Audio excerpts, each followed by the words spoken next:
What's up, everybody? Welcome to the State of Wild, episode 86, a regular YouTube video web series podcast thingy. My name is Meowth, and as usual, I'm joined by my two good friends and co-hosts, Roffle and Corbett. How are you guys doing tonight? I'm doing great. I just spilled water all over myself and my desk as we were starting. So that's a good way to kick off the episode. I'm a week off. I missed you guys last week, but happy to have Martian step in and take over the reins with his very capable hands. But happy to be back here and making a fool of myself already. Roffle, you're not making a fool of yourself. You're just absolutely getting ready for the underwater expansion that is the Voyage to the Under City. Whatever it's called, Voyage to the Sunken City. There we go. Damn, I was so smooth with that transition. Near perfect delivery. Near perfect. Should have rehearsed it. I know, obviously. But I'm doing good and happy to be here and talk about all the new stuff going on. Yeah, I mean, you kind of went ahead and hopped into it. We got a brand new expansion to talk about. Exciting. Voyage to the Sunken City. I know nothing about the lore, but I know everybody in Discords when this was originally announced on Thursday was super hype about it. I don't know, Raffle, do you want to give us some WoW lore about the city that we're traveling to? Sure. So, as an underwater city, what you need to know about the Sunken City is that I avoided it completely because underwater levels in every video game are completely miserable for me. This trauma dates back to like the original Sonic game and the sound that it makes when he is, running out of air and you have to come up for air. Still gives me lingering anxiety to this day. So I just completely avoid water levels in all video games. I have no idea what's going on. So that's my synopsis. All right, sounds good. I mean, let's just dive into the Hearthstone part then, because that's all we care about anyways, right? And I got no WoW lore to contribute. So before we hop into the cards, I guess we should talk about. So first of all, we have a new tribe. We have a Naga tribe. It looks like the Nagas care about spells. So they're kind of the inverse of dragons, where like dragons care if you play this card while holding a dragon, it does something powerful. Naga say if you cast something while this was in your hand, it does something powerful. So kind of the inverse of that. So they're really going to care a lot about spells. And then we have two new mechanics here. The first one might sound familiar if you guys are Magic players. We got Dredge making its debut in Hearthstone. A little bit different. So Dredge says, look at the bottom three cards of your deck, and you can choose one to put on top of your deck. So you don't draw it immediately, but it gives you a little bit of deck manipulation and ways to kind of plan your future turns and draws. And then you have Colossal. So Colossal, they kind of function as little raid bosses, where you have this legendary minion that comes with these appendages or parts of the creature. So if it says Colossal 1 or Colossal 4, that is the number of the... are we calling them appendages? The other part of the creature that come alongside of it. And so they take up all the number of board slots like they normally would. And it's important to remember that Colossal will trigger not just on play. So if you like recruit it out of your deck, or if you resurrect it via a resurrect spell or something like that, it will also bring with it all of the appendages as well. I'm going to call them appendages. Please come with a better word. No. No, you're killing it. Yeah, let's go with that.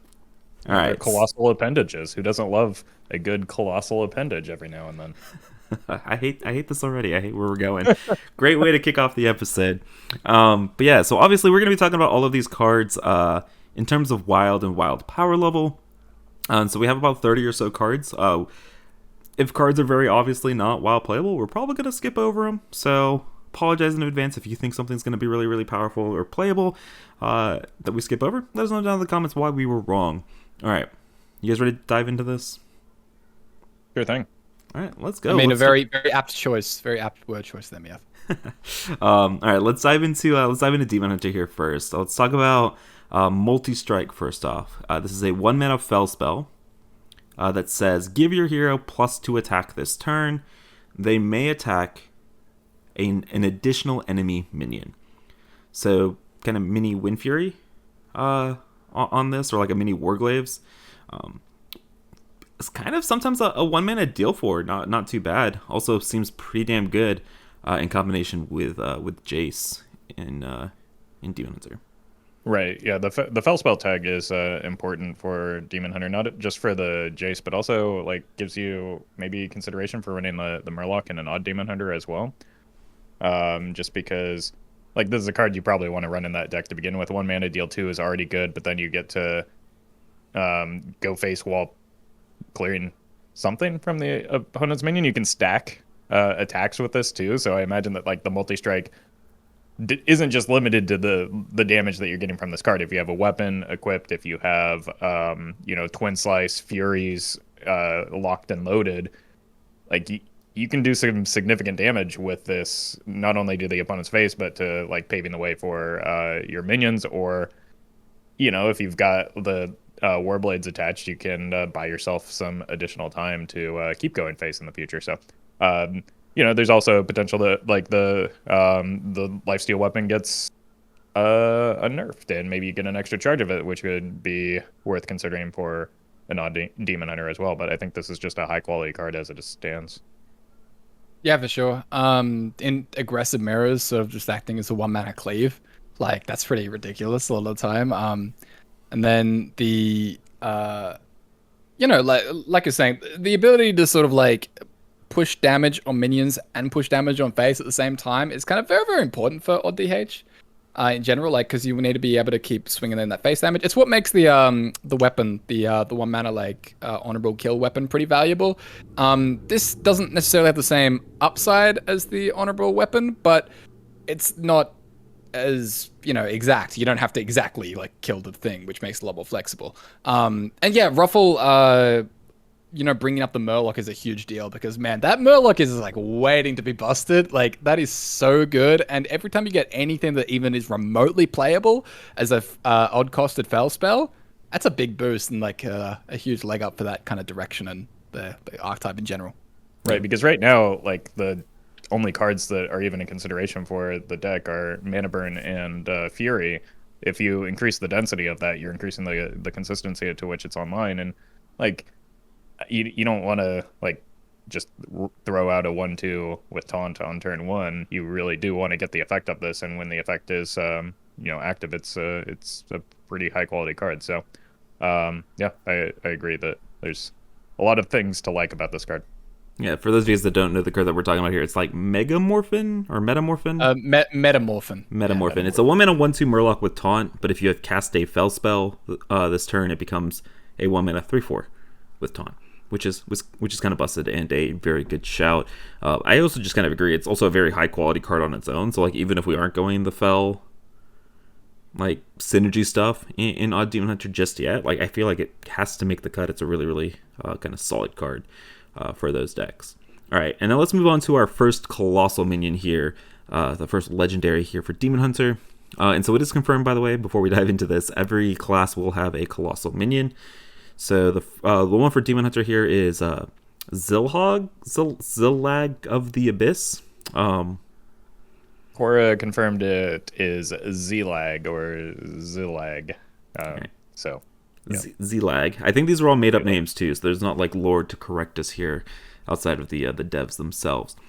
Regardless, this is a 7 mana 3/6 with colossal +4.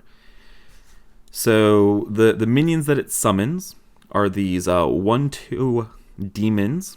So you're going to summon 4 of these 1/2 demons. The stocks say at the end of your turn, deal 1 damage to an enemy, or to a random enemy. And then Zlag of the Abyss says at the start of your turn, increase the damage of Zilhog's stocks by 1.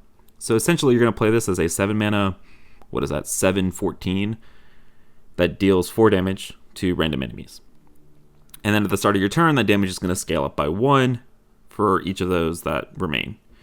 It is also important to note that Zlag itself does have the demon tag. So if you want to cheat it in with, the 5 mana Skull Minari effect that I'm not remembering the name of. Sigil? Is that? No. The Sigil of Reckoning. Yeah. Oh, okay. Damn. Yeah. Good. So, yeah. So, what are y'all's thoughts about our first colossal minion here? I mean, all I heard you say was that it's a 7 mana Ultra Source, so how could it be bad?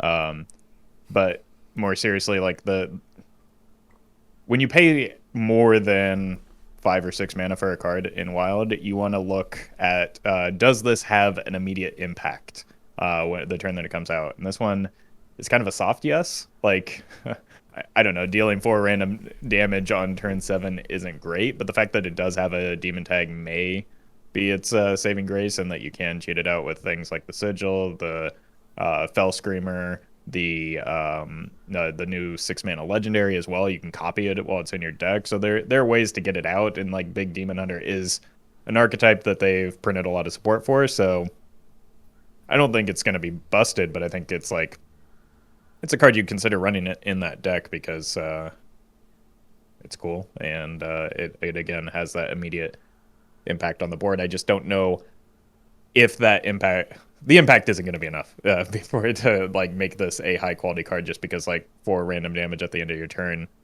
isn't going to do a whole lot. The stocks are pretty easy to remove. They're 1/2s, so like they're not going to last for a turn.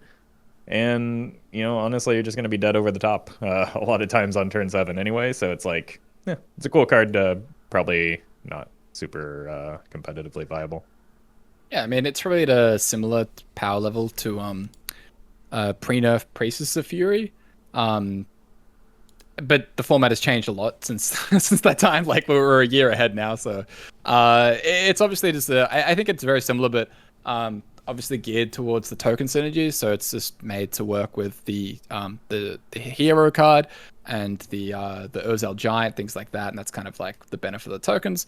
But yeah, it's I don't want to play Priestess of Fury in my Hearthstone decks in Wild. So, but what if we get back 5 mana Skull? Does that make you want to play this a little bit more? I mean, 5 mana makes Skull me a lot of other stuff. Yeah, 5 mana Skull just generally makes me want to do everything in Demon Hunter. So like, I mean, sure, yes, but also like not just this. I just want to like play 5 mana Skulls. Yeah, fair enough. Yeah, I just think that the token stuff is just a little too small, or just not quite enough damage, just off. Yeah, that's kind of my assessment as well. Like, honest, yeah, it's coming out like a turn too slow. It does like a little bit too little damage, and they have a little bit too little health on the turns that they come out to feel comfortable with calling this a good card. But it's a cool card, so I'm into it. If we get better earlier demon cheats moving forward, that might have some hope for it. Yeah, you could also do something. It's probably okay in like Reno Demon Hunter, just because the card quality in that deck is not super high. If you want to play a deck like that. All right, let's move into Druid here, and let's start with Flipper Friends up there for some of the cutest art I think we've ever seen in Hearthstone. And yes, I know that Tiny Fin and Penguin exist. So let's talk about Flipper Friends. This is a 5 mana common nature spell in Druid that says choose one. You either summon a 6/6 Orca with Taunt, or you summon 6 1/1 Otters with Rush. And if you guys haven't seen the art for this tokens, it's just they are obscenely cute.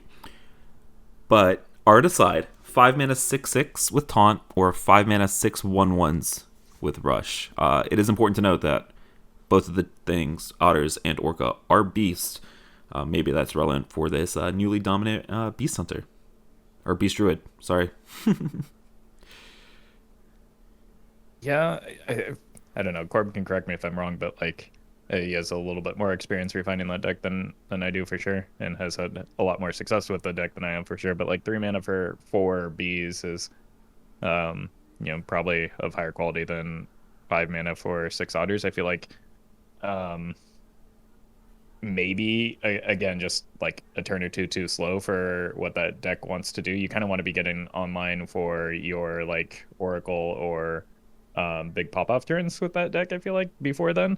Where I could maybe see an argument is like, I don't know, it's kind of like another Whispering Woods, so maybe like a token-based or the spell token-based druid. So it's like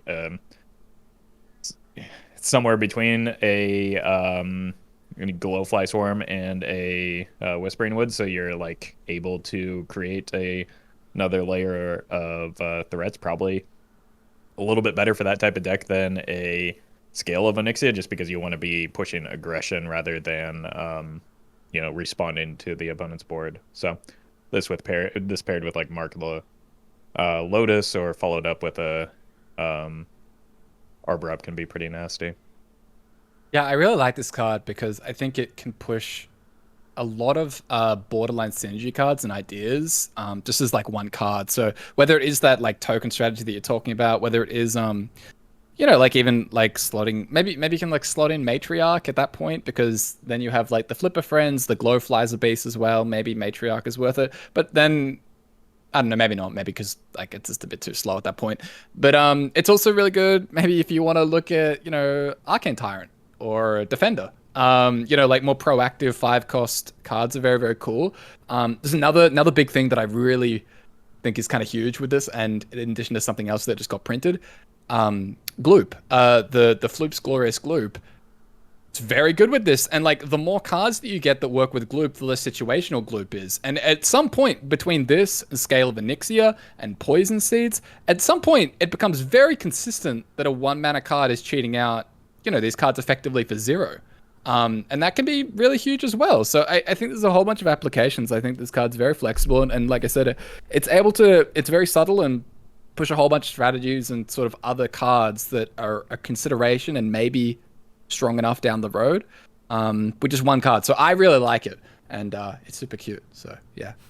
Let's talk about Miracle Growth. So this is a 7-mana nature spell.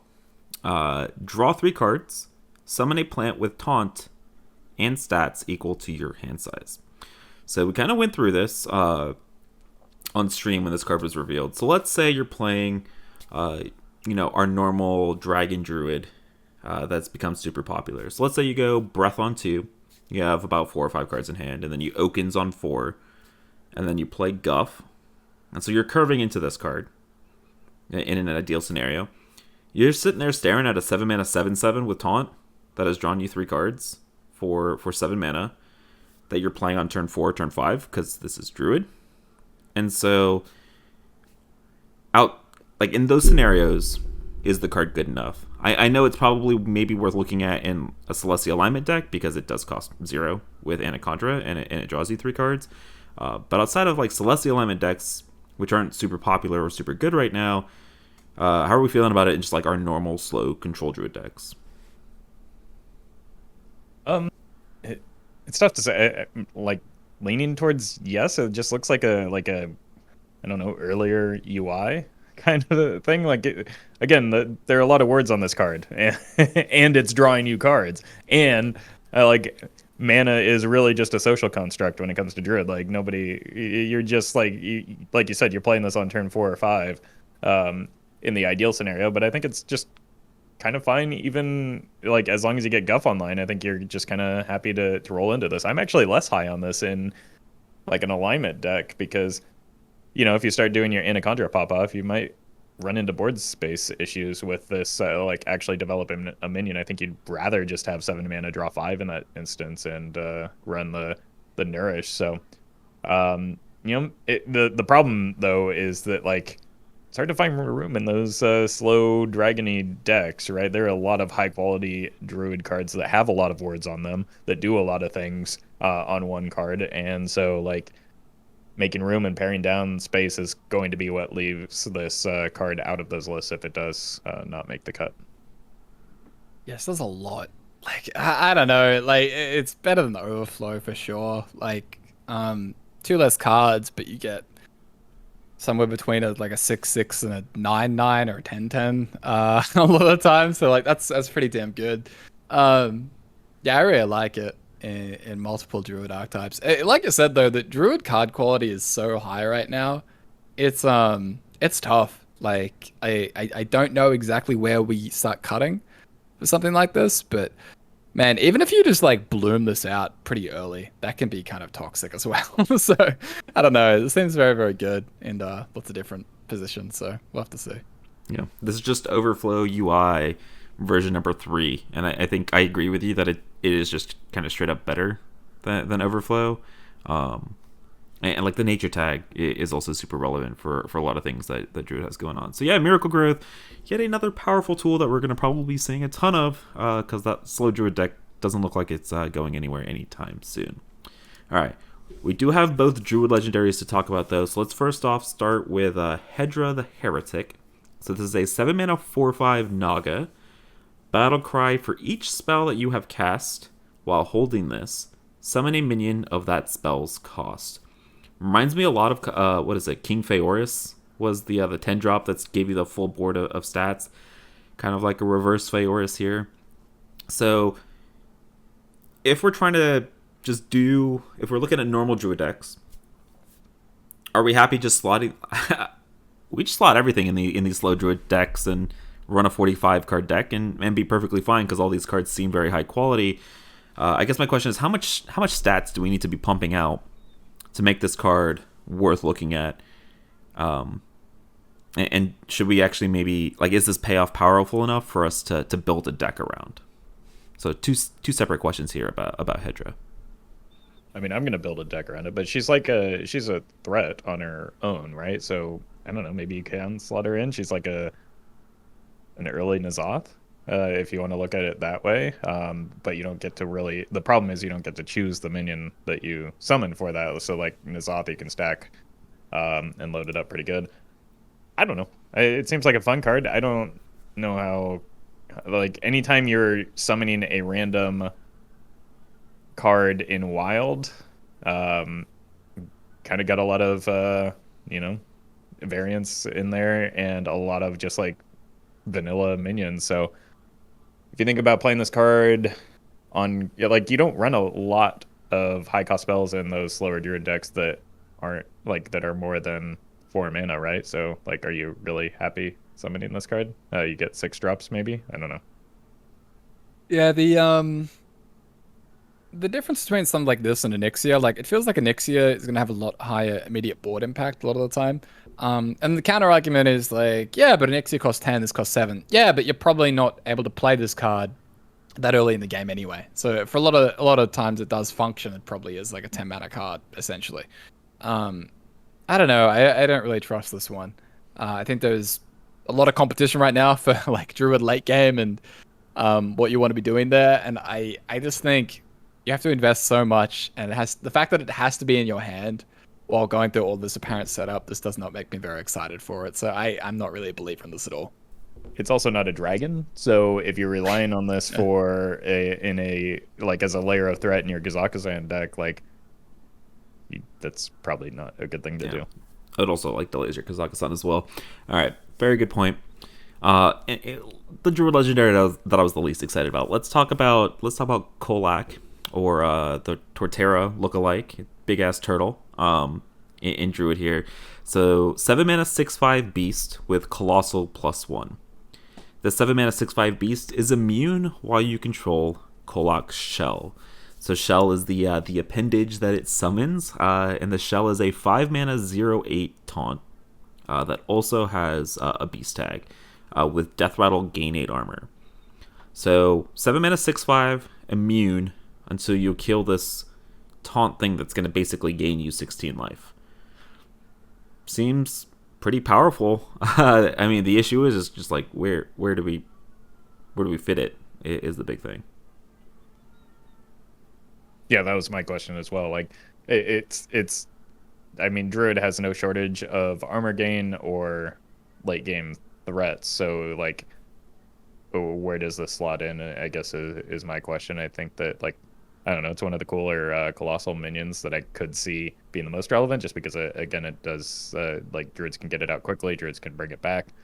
You can run it in a new Zoth type deck as your beast, but in that instance, you probably want to be running Hadronox, which actually gives you more layers of threats than this would offer, and you don't really want to run this in the same deck as Hadronox necessarily, because of a 0/8 doesn't apply pressure when you're layering your threats. It also kind of disrupts your old N'Zoth, res pool with a lower quality death rattle than what you're running in that deck. So I don't know. I'm not super high on this card, but I do think he's cool. Yeah, 7 mana, 6/5 gain, 16 armor, basically.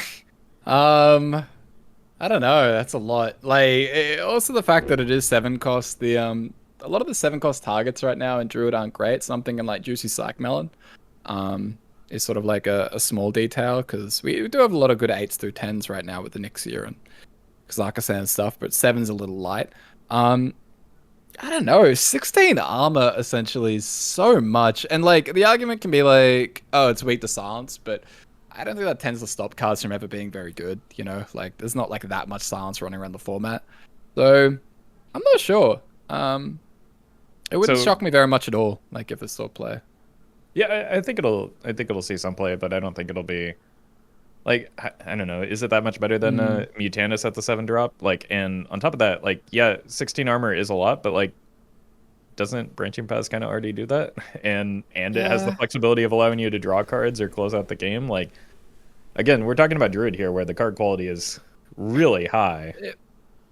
You might just be right where the need for it is just like non-existent because like Druid at this point is already getting so good at some of those more burn-based matchups that it's kind of like they're saying standard Druid, right? Like Right. we're in a different very zone. This isn't Solar Ward, like we are branching. So you're probably Because right. Yeah, like, what deck's going to what deck's Burn it going out. to attack into the 8 Yeah, is the 0/8, right? Like, yeah. I don't. We talked a lot about this card that probably is going to see zero play, which kind of sucks because it looks sweet. All right, let's move into to Hunter here. So let's start with Twinbow Terror Coils. This is a 4-mana 4/4 Naga battle cry. If you've cast a spell while holding this, your next spell cast twice. Important to note, does not say this turn, so you can bank it like you could with nature studies and like you could make hero powers with tour guides, so that you can like curve this out as a 4-mana 4/4 on 4, and then turn 5 or whatever following turn you can do something really really gross, like maybe double, what is it called, hunting party. So you make each beast copy like 4 of those beasts, so 4 king crushes for your Beastmaster Leorox, or just like double aim shots, or I don't know, double Call of the Wilds. I don't know what other really high impact expensive spells that you have in Hunter to really take advantage of this, but it's a really really powerful effect. Double Guardian Animals at 7 mana opium. True.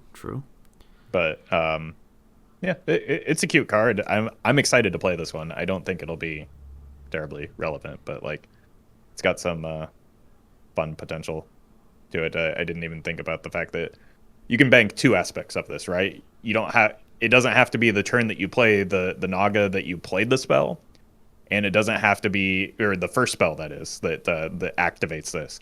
And then you also don't immediately have to play the second spell that you're doubling up on the turn that this comes out. So this gives you the capacity really to just play this on curve and then still get its benefit like a turn or 2 later. So I think that's pretty neat that they're kind of giving that type of mechanic. And so like I'm excited about the card and sort of the mechanical precedent that it sets for other things to do similar things. It makes me excited for the Naga tribe, to be honest. Yeah, interesting card. I don't think there's anything that's probably going to work with this, but yeah, it's very much a we'll have to wait and see what the actual card pool is, because there can definitely be some spells particularly that could synergize particularly well when they're doubled up. So like, I don't know, summon a whole bunch of Leox, right? Like that kind of effect, right? Like things that scale with more things on the board. So it could be something like that. That type of thing. So, you know, kind of looking at it a little bit like an Arcane Tyrant, where like if you cheat it with a 5-mana card, you kind of just got like a 0-mana 4/4 and doubled up on the 5 cost. That those are sort of equatable a little bit, but I don't know. I like I said, I don't really see a place for it in Wild, because whatever you double up has to basically insta win the game. And how many 5-cost spells doubled up are gonna like instantly win the game? So Yeah. I don't know. I mean, that's why I'm thinking about it like with combo potential, right? Like, I mean, I think the card's called Hunting Party, right? It says like duplicate all the beasts in your hand, right? And you copy a Devil Soar or Crush with this, and all of a sudden each Devil Soar or Crush becomes 4 of them. and then you can kind of just do some curse Yeah. things. I'm thinking something combo-y like that. But that's what I mean, realistic. Hey, it's realistic. It's gonna happen. It might not happen in Legend or anywhere in Diamond or Plat, but it's gonna happen. I promise you that. Just do it with buffed boars. Like if you're going that deep, like True. just use some Stone Tusk boars, buff them up in hand, and then create a bunch of copies. That's a lot easier than hard casting King Crush from hand. Right. Multiple over the course of multiple turns. Yeah, and who knows? Who knows? We have seen 2 Hunter cards, right? And we have a bunch more to go, so maybe they'll give us some really, really powerful payoff piece. They're not going to give us spell synergies without giving us spells as well. So like we can expect some Hunter spells this, which kind of spooky for the quest line in hopes that they don't do damage. Yeah, I mean we'll see, right? I've seen some panic about questline for our next card here. Let's talk about Raj Nazjan. I am going to be butchering these names. It is Face Naga. 2 mana, 2/3. Legendary Hunter card here. After you cast a spell, deal damage equal to the cost to the enemy hero. So basically, like we talked about with that Demon Hunter card, it allows your spells to either go minion and still go face, or go face twice-ish. I've seen some people really, really freaking out about this in Questline Hunter. Not sure I agreed. I know Corb, you had some takes about this on your stream just a few minutes ago. Do you want to go ahead and repeat it out here for everybody listening? Trash. Like this trash in Questline, I think. Okay, so here's my idea why it's like trash in Wild Questline. One, it doesn't progress the quest.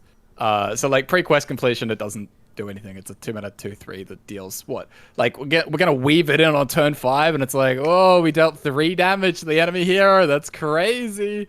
Or we can like play it post quest. Like, okay, picture you play this on turn 7, right? You play it, you weave in 5 mana worth of spells. You could have just played a quick shot. Like that would have also done 5 damage, but like quick shot also doesn't suck before the quest. So I don't know. I'm just not seeing it. Like the fact that it doesn't deal that much damage, I'm not excited. I could maybe see it in like standard Face Hunter because it does scale well with things like ramming mount. But we're not playing ramming mount and this legendary 2/3 in Wild. That's just not what's happening. So I think this is just not very good at all. Yeah, I think it seemed like people just like read the words that are on it and then ignored how the deck plays and just said they saw spell and damage, and so they're like Questline Hunter, that's going to be broken. But like, my first reaction wasn't necessarily that it was trash, but like if it's even going to be capable of being run, it's like, well, it doesn't solve a problem that the deck has. The deck doesn't suffer from a lack of damage. It does obscene amounts of damage by the time the quest is online. Where it struggles is getting the quest online, and you don't really want to run a River Croc in the early game in your deck that you have to hold and potentially prevents you from getting the Tavish down sooner, which prevents you from winning the game sooner. And it's like all the deck wants to do is get to the Tavish quickly, and then it wins the game. You're like, it just feels like a worse Dragon's Bane in when it only is like at all relevant after the quest comes down. Like Dragonbane is actually kind of fine once your hero power is 0 as well, right? Like 0 mana deals 7. Like I'm fine tempoing a Dragonbane for that in some situations, right? You can't do that with this card because all the damage goes face, and you don't care about face damage if you haven't completed the quest yet. So it's like I don't know. Like, and like your spells deal 1 or 2 damage each extra. Like, is that solving the problem that the deck has when you could just like you said, play a quick shot, play a Furious Howl, and well, that spell just that spell just gained you a whole lot of damage on its own. Like the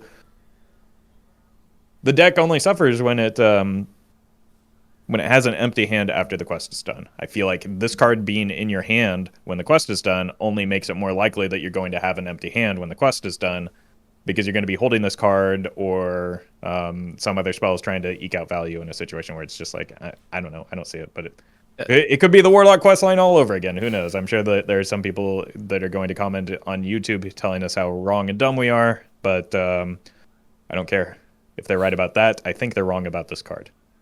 Dragonbane, but instead of dealing 20, it deals 6.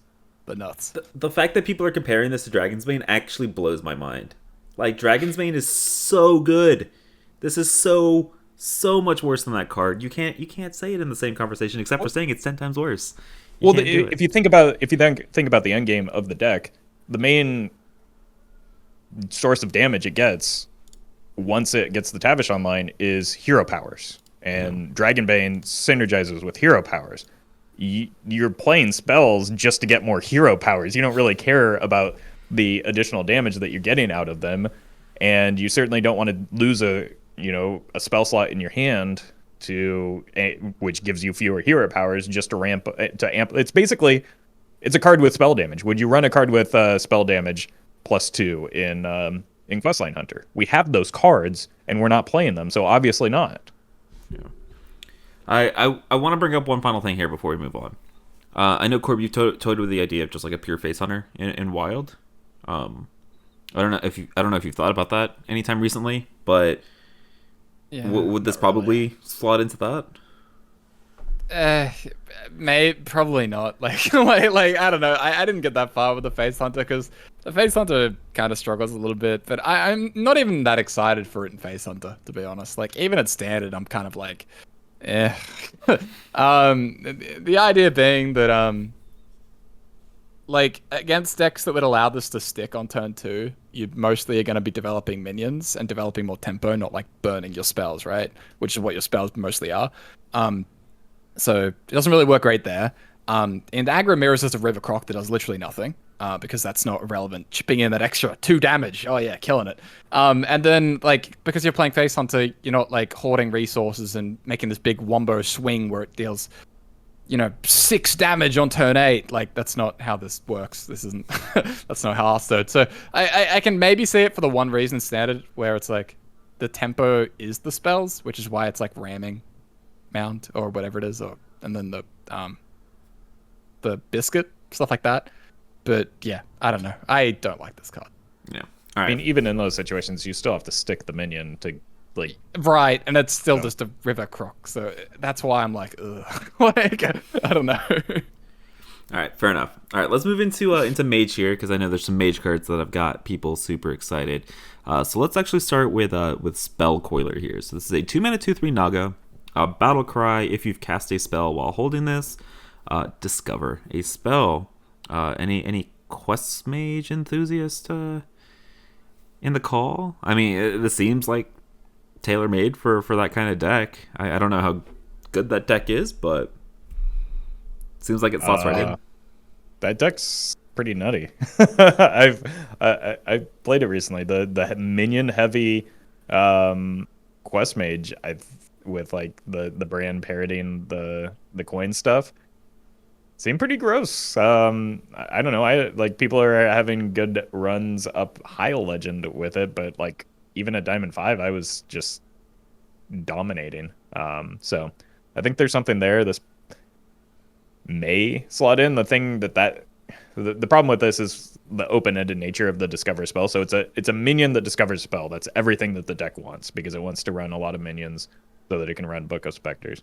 The problem is you don't want to get stuck with a high-cost spell. A lot of the spells, they're minions that you run, are either generating coins or guaranteed like low-cost spells, something like a wand maker, right? You want things that cost very little, not just because it interferes with your parrot, because it's like, that's not really a legitimate concern. You can manipulate that yourself, but like, you're just trying to turbo down the quest, and you only have so much mana to work with. So it could be fun to try, but I don't like, maybe in the Reno version where you're like shorter card slots, because I've been seeing people tinkering with that as well. So but I think in the normal version, it may just be kind of outclassed by the coin generators. Yeah, I mean, like, bit more awkward. Sorry, easier on curve, but more expensive one save. Like, that's the card. I think that's pretty good. Like, no, one thief is pretty good, I think. in the quest mage deck. So I don't know, the fact that you can just go like quest on one and then just play this or something. Like it seems fine. So. Yeah, I don't think you're running quests or want thief in that deck just because of the. Maybe I'm wrong, but I think it's been cut. I haven't really looked at quest mage in a while, but I don't know, like yeah, Martian had that list that he was doing reasonably well with, and okay. All right. I think the general consensus here, if you're playing Quest Mage or Reno Quest Mage, you like the card and probably want to run it. Find room for it. Yeah. Yeah, and I was actually wrong. It does run one thief, but I think that felt the reason I forgot about it is in my experience it felt like the worst spell generator. So maybe it slots in that place, but just because, like you said, it's a little bit better on curve, a little bit more expensive as a result. So yeah. All right, let's move on to the mech cards here. You guys excited? Let's start with the one that everybody's excited about. Let's talk about Mecha Shark or Sharknado 2.0, or Flamewaker 2.0, or 3.0 if you count the dragon. It's Mecha Shark. It's a 3-mana 4/3 mech that says every time you summon a mech, deal 3 damage, randomly split among all enemies. That good old text. That being said, I know we have Mech Warper as our Sorcerer's Apprentice, stand-in, but it's a lot harder to play a bunch of mechs than it is to play a bunch of spells. So, that being said, it's a lot of damage for Mech Mage. We do have the mechs, right? Like, Mech Hunter was a good deck for a while, 2 years ago, but like the neutral mechs are there. Mage mechs, not so much, but I don't know. This seems like an exciting build-around piece for that kind of deck, and I'm excited to see what other mech synergy we get here in the Sunken City, because I know there's a lot of hype about it. I'm not seeing it. I'm not going to tell you. I'm telling you, I'm not seeing it for pure old mech mage here in Wild. No, I'm not either. I'm going to play that deck for sure, but like I don't think this is the savior to bring back like GVG Mech Mage in our format, and unless they like print some mech that we haven't seen yet, because like I don't know, you just kind of nobody plays for board anymore, and like this effect is good at winning back the board, which is what mech decks and Mech Mage used to excel at. It's just kind of like a more permanent version of Goblin Blast Mage, which we've already seen and has been already way outclassed in terms of card quality since then. So I could be wrong. The stat line kind of makes me nervous as well. 3-mana 4/3 is historically pretty bad, and certainly worse than the Spider Tank, like inverse of that. So I'm not seeing it, but that's me. Yeah, the at 2 mana, I think we'd already be excited. I think at 3 mana, you guys stand a little lower. Like I'm kind of into the idea. I think that with this kind of strategy, it can actually be pretty good if we have enough draw kind of supported with it. There are a couple things I like. One is that it works on Death Rattle mechs. So like if you have a mech crew on the board, you can make a trade and all of a sudden it pops, and that's kind of nice. There's also the fact that we can pair it with a whole bunch of 1-cost mechs, obviously, with Galvanizer. Like you can just play is that the card that I'm thinking of? The 2-mana, yeah, like discard all your mechs by 1. So you can like play this and then vomit out like 3 1-cost mechs, right? Like I'm picturing that kind of scenario where all of a sudden it's like dealing 9. You can even like maybe even hoard it even more and do the same kind of thing on like turn 4 or 5 against like a Mechathon Warlock, right? Like dump out just a whole bunch of stuff. This is very like pipe dreamy, but it's not really, because like if this was a Paladin card, we'd probably already be doing that with like Christology. Like we could probably set up something like that, and we could actually give like a Mech Paladin very real amounts of burst in those matchups where it needs it and it doesn't have it. And so I'm actually like, I don't know, the fact that it's 3 mana, not good. The fact that it's in Mage, not good. But it's got something that scales really, really nicely with mana discounting. And you know what they don't have in Standard? Mana discounting on mechs, which means that they're probably not going to be balancing around that very much, which kind of gives me a little bit of hope. for this card. Yeah, I think my main I've got a couple concerns. Like you said, this is like one good mech in Mage, right? So you're looking at a bunch of neutral support pieces, which on their own are not very good at all. And also to kind of complement that, magnetizing doesn't count as summoning either, so it harms. I was told by multiple people in Twitch chat that it didn't work. I'm pretty sure that strapping a Ziliax on to a taunt minion progresses the quest for warrior. So that would count, and that's a summon a taunt minion. So I believe, or that's play a taunt minion. So, have I been lied to by Twitch chat too many times? It is no, it is play. So you're not actually summoning the Ziliax. Yeah, and maybe that may not count.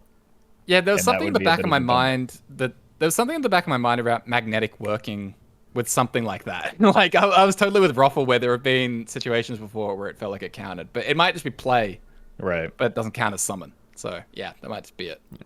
Yeah, so I don't know. If that doesn't work, I feel like that's another small nick against it, or working against Mecha Shark. But again, we have a bunch of other cards to be revealed, especially like, I'm sure whenever we have mechs in an expansion, there's always some sort of broken neutral card for mechs, that, because like last time it was Galvanizer, right? That was like in the dump that just like, it's like, what the hell? This card's stupid.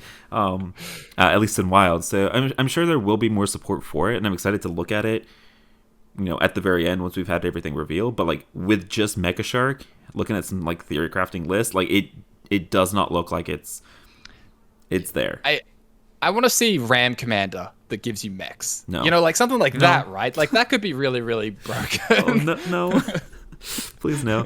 But yeah, so Mecha Shark I think is one of the ones that has everybody talking, and I'm excited to, like you said, to look at it at the very end of the expansion. See what broken common neutral card that's a mech comes out that actually just like breaks this in Wild. Something that's probably not going to break Mech Mage in Wild. Let's talk about Ashara Sweeper. So this is a spider tank, 3 mana, 3/4 mech. Battlecry, put a Sunken Sweeper at the bottom of your deck. The Sunken Sweeper is a 3 mana, 3/4 mech that says, hey, Battlecry, add 3 random mechs to your hand. Do you guys want to move on to the next card? Yeah? Yep. All right. Let's talk about... Okay. I misread this.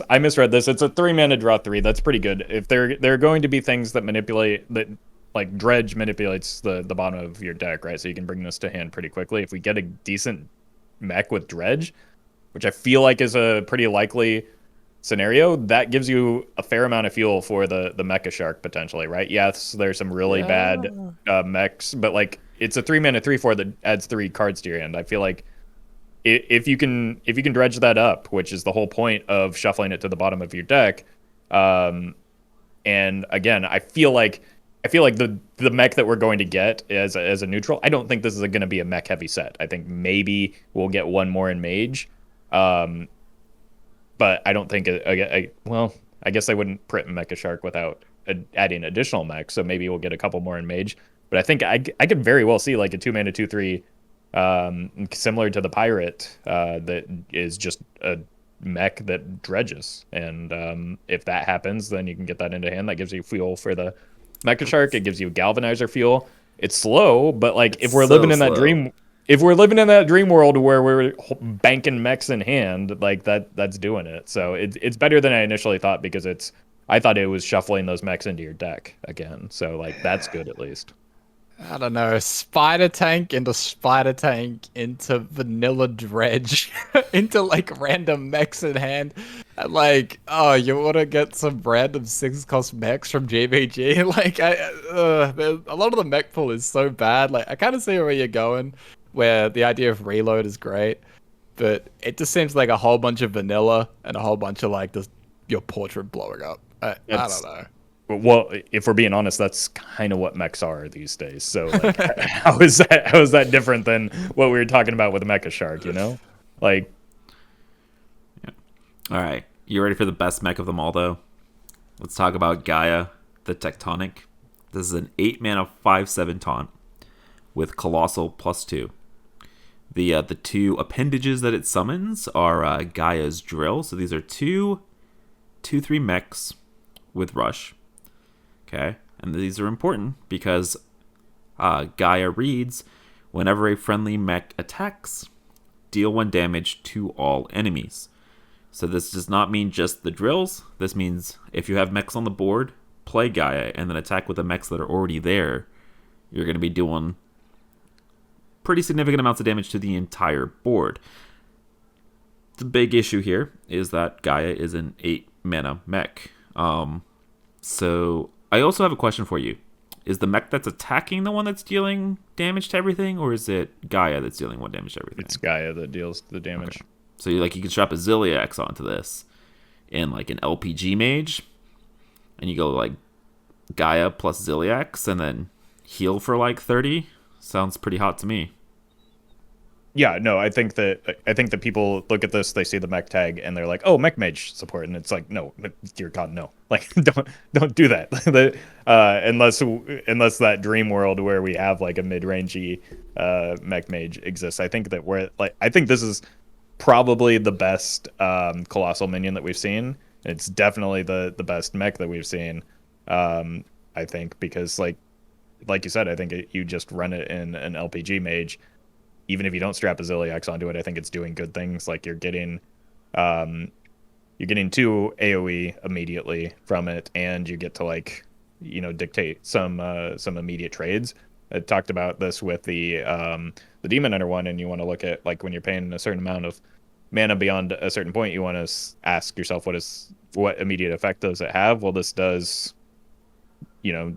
2 AoE plus 2 more rush damage, so that's not inconsequential. I think it's just like you run this as your, in conjunction with Ziliax, I think you run this as your mechs in like a Nuzoth LPG Reno Mage, which is unfortunately not a very good deck right now, but like, I don't know, this card seems good in it. Back in like 2017, when I was part of the Comp HS community, we had a rule. It was called the Jade Rogue rule, where if you started talking about a card and you said the words, "It's probably good in Jade Rogue," you knew the card was trash. And I would like to update this to the LPG rule, because every single time we look at a card in reveal season together and we say, "Might be good in Reno Galaxy Mage," then I have to check out. I'm putting my foot down. I'm not dealing with any more of this. It's good in Reno Mage anymore. I can't. I've been hurt too many times. We're barely a year out from that being like a playable deck, though. Like I mean, if we were back in the Fortune and the Barons, we would legitimately be playing this card. We can't go back home, Roffle. Time only moves forward. Please, no! Take me back! Oh, God. Yeah. All right. Fair enough point. Let's move on to Gifts of Ashara. 2 mana arcane spell. Draw a card. 2 mana, draw 1. If you have played a Naga while holding this, do it again. So this is like, what is the card in Shaman? Elementary Reaction. Where if you have played an Elemental last turn, you draw 2. Or you like draw and copy it.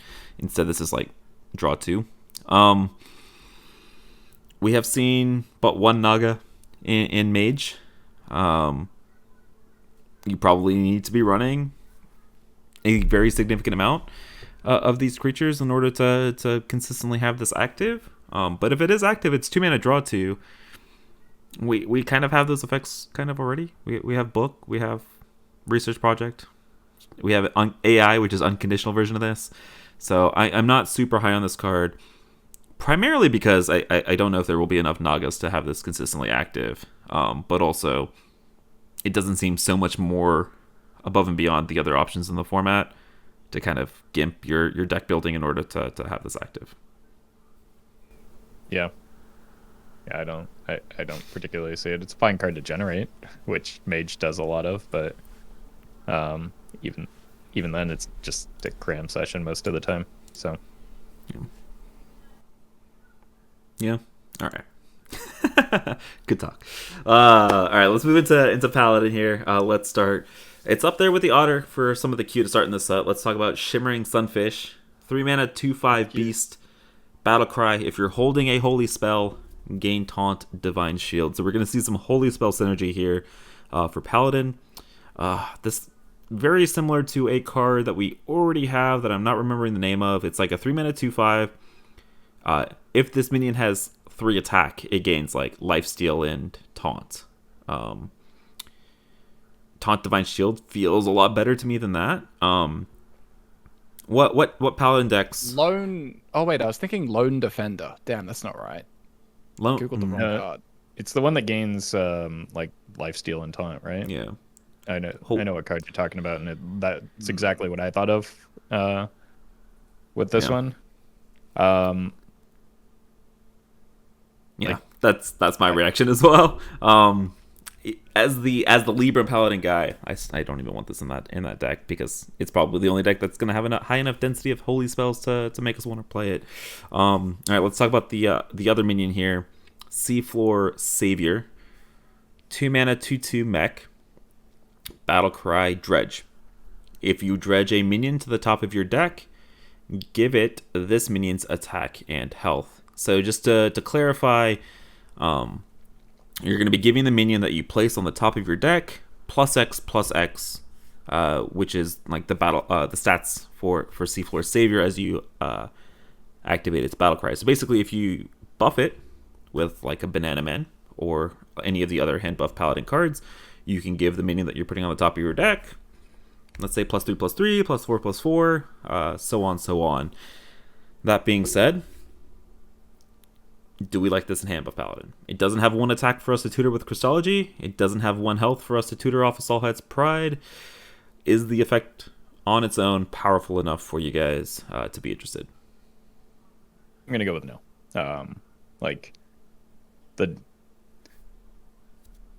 Because it doesn't have those effects, you're actually probably buffing fewer cards by playing this than you would if you like just ran cards that drew more cards. You know what I'm saying? Like, you're only buffing a singular card with this after buffing this card, so that's like happening later in the game. You would rather just fill your hand with cards and then start buffing those, because those can come into play immediately because they're already in hand instead of at the top of your deck waiting to be drawn. So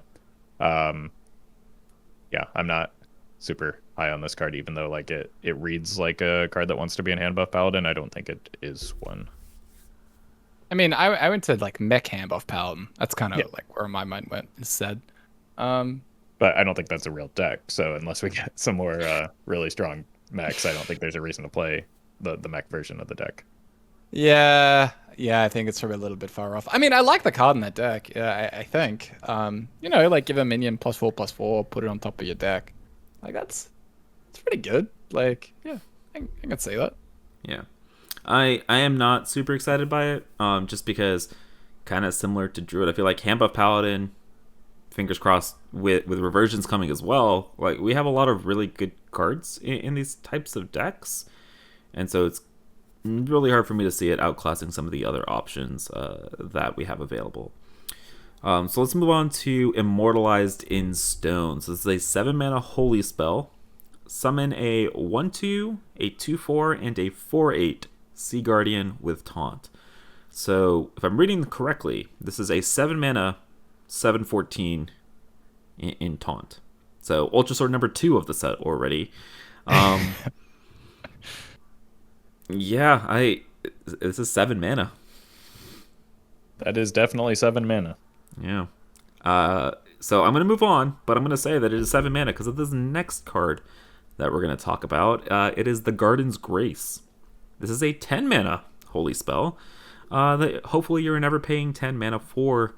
It reads, give a minion +5/+5 and Divine Shield, but the spell costs 1 less for each mana you've spent on holy spells this game. So ideally this is coming down as like a, I don't know, I guess you're happy paying 4 mana for this at max, right? Are you happy paying 5 mana for this? No, you want me to go lower? How? Yeah. How expensive? Going down are to you 0, paying? buddy. keep going down. What is the bare minimum of mana that you're happy paying for this card? 0? Happy or like I'm not sick to my stomach? Because like at 3, I'm like, yeah, that was a Hearthstone play. That was a good enough Hearthstone play almost. But if I'm putting this in my deck, I expect to be paying 0. That is the goal. Yeah, it's not a play that you're satisfied with. It's a play that justifies it being included in your deck, which I think like you need to be consistently paying 0 mana after a Loatheb to make this to make this a consideration for your deck. I think it's a cool card. It's one that we very well could be wrong about, but like in the decks that play spells like this, like the buff type spells, you want to reduce those to 0. So how are you getting this one online to 0 as well? Because you're not paying mana for the other ones in something like a Libram Paladin, which is the most obvious consideration. So it's like this is coming down too late in the game for our format to possibly be relevant. Maybe we can get an aggro spell holy paladin deck that plays nothing but holy spells, and you just curve out and play this on turn 5 for 0. Yeah, like we talked about last time with the new card in the mini set, holy spells are fantastic, and you have a lot of great options for them, right? Exactly. That's what we landed on. And they develop lots of minions as well. They're really good at that. Yeah. Anyways, let's talk about Kotori Lightblade. This is the one of the Paladin legendaries, not the colossal minion here. This is a 2-mana 2/3. Yet another River Croc.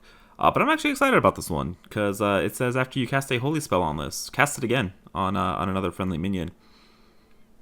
Librams, Yeah. Hand of Adals. Sounds like a phenomenal 2-mana Vorax. Hey, it's half the mana of Vorax. Hell yeah, dude. I can't tell if you're excited or like shitting on the card. It's just a better version of it. Like, yeah, I don't know. That doesn't answer the question. Like, yeah, that perfectly does. Like, I don't know. I don't see this card being that great, right? It's like it doubles up your Librams, but you already have Lady Liadrin for that. Like, do you really need That's 7 mana? That's a late games. This is, hey, play one Libram early, get multiple Librams. Especially if they do stuff like unnerf Penflinger, that's like super relevant. It also means that you don't have to wait until like turn 12 to combo with Itis, which is kind of exciting. You need to have a minion that can attack and play, and you need to have this in play for a turn and then start buffing it to really get the benefit of it. Because there are going to be a lot of times where like you need the minion that can attack to be the one that like receives the buff. So if you have multiple minions that maybe can't attack, or you can't attack with the light blade, like there's going to be some situations where you're not happy playing the spell on this card necessarily. So I don't know, it probably slots into Libram Paladin because like why not, but like I don't think it's like the card that makes it. It's not going to break it. Deck. I know. Yeah, I don't like. I can't even decide if it's one of the best 30. To be honest, because like I don't know what it adds to the deck. Yeah, it reminds me a lot of what is that card in Druid, the 2/3, the Vorax. Yeah, Keeper Solagis, I think was the one. Yeah, where it's like it's going to give you a lot of key value. I don't know how good it is. I think it's. I think people underestimate the effect of duplicating Librams, and the fact that like it also will duplicate like Hand of Adals is very relevant. I also think like late game it's not dead because then you can use this with a Libram of Hope and get 2 8/8s with Taunt Divine Shield. So I think it's good. I don't think it's busted, and I don't think like we're gonna see some more holy spells as well, right? So if we're running more than just the 7 or 8 holy spells in Libram Paladin, I could actually get kind of excited about this. Okay, I'm more on board with the doubling up the 8/8. That's something that I figured you considered. would be. Yes. Well, I mean because it's a better play. Yeah, like, it's a better play because I mean there are some weird instances where like getting too many Librams of Wisdom can create complications for you and early in the game. So I don't know. I think that that play makes it maybe a little bit worth, but like it still feels like you need to already be winning the game for this to do anything that you want it to do, and then like if that kind of makes it a win more card. So I don't know. I'm not super high on it, but I'll give it a try for sure. All right. All right, let's move into priest here. So priest, we've only seen 3 cards. Let's start with Serpent Wig, 1 mana spell. Give a minion +1/+1. If you have played a Naga while holding this, add a Serpent Wig to your hand. So just to make sure that everybody's clear on this that's listening, if you play this and you get one back, you will have to play another Naga in order to get another one back off the second one. This does not immediately go infinite with Radiant Elemental. I saw a little bit of confusion about that. Just need to make sure we're clear about how this works. That being said, a lot of the things that we said about the Naga spell and Mage apply, right? This is a brand new tribe. Don't know how many there are going to be. Also, we had Explorers hat and stuff like that, and those cards are really bad. So I'm not sure, like, is it really worth thinking about? Because the decks that kind of want to run this are not going to need it. I think the only time it's maybe relevant is if you're running like a Sethic Veilweaver, Radiant Elemental, or Nazmani Bloodweaver pop-off type deck, where kind of similar to like the Rally Priest in Standard, where you just are happy to get a spell that you can point at your minions that does a positive thing. But aside from that, it's just like you're not putting it in any deck. It's not a card that you're putting in your deck on purpose. Yeah. Very bad. There you go. Thank you. Yeah. All right, let's talk about another card that I honestly think is really bad. Let's talk about the Colossal minion here for Priest. Blackwater Behemoth. This is an 8 mana 8/10 with Lifesteal. Colossal 1, you have the Behemoth's Lure, which is a 2 mana 1/4 beast. At the end of your turn, force a random enemy minion to attack Blackwater Behemoth. So you can think about this as like an 8 mana 8/10 soft removal spell that's a random enemy minion, and you're going to gain 8 because it's attacking into the 8/10. But this is also 8 mana removal in a class chock full of really fucking strong removal. So I don't really know where we would ever want this in Priest. No.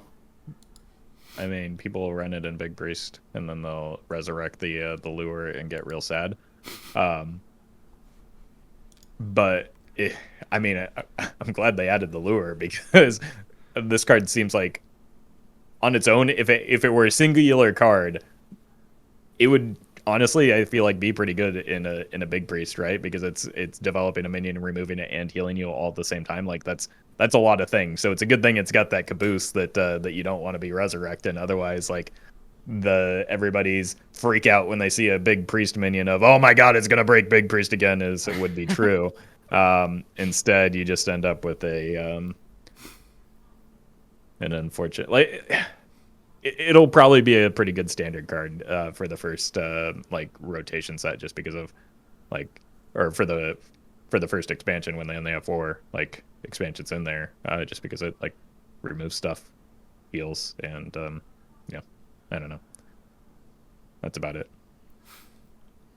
Card's not good in WoW though. I'm very confident in saying that. Well, yeah, it's coming. It's coming down too late. It's doing a thing that you're already doing a lot of, and it's not winning the game. Yeah. All right. Let's talk about another card that's got everybody on Twitter and Reddit freaking out here. Let's talk about Switcheroo. So Switcheroo is a 3 mana spell that says draw 2 minions, swap their stats. Very, very simple card. In 2 seconds, it was quote unquote broken by members of the community, because you would say, hey, take Boar and Darkness, and all of a sudden you have a 20/20 Boar for 1 mana, and you can combo this with a Vivid Nightmare, and bam, wombo combo. Are people right? Have we found the new Tiller Warlock in day 0 of the expansion? Well, yeah, because Tiller Warlock was bad. But this is also very inconsistent by comparison to Tiller Warlock. I've played decks like this that rely on you drawing your cards in a specific order, and it is not fun. It's going to be fun at the time that you pull it off, because you could legitimately do it on curve with a 3 mana switcheroo with a Vivid Nightmare in hand, and then bam, you deal 40 on turn 4. So it's going to create some highlight type decks, but I feel like it's too inconsistent to ever be good, right? Because like if you're running 2 copies of this, you're probably running Shadow Essence and Shadow Visions, so you're probably a little bit better than 50% to draw one of these over versus before you draw one of your minions. But like you almost have a 50% failure rate just like naturally drawing the cards in your deck as a result of having as many switcheroos as you do minions in your deck, right? So without any way to shuffle your hand back into your deck, it doesn't seem like this just has an inherent failure rate because of your deck drawing in the wrong order. So Yeah, and the success rate would have to actually be quite high, because there are going to be a lot of times where you play this and you actually don't just instantly win the game. You play this and your opponent goes Dirty Rat Devolve, and it's like, well, that was a great game of Hearthstone. A whole bunch of stuff like that, whether it's like Ice Block or Taunts. It can lose to Taunts, this combo that everyone's freaking out about. So yeah, like the failure rate is going to be way too high.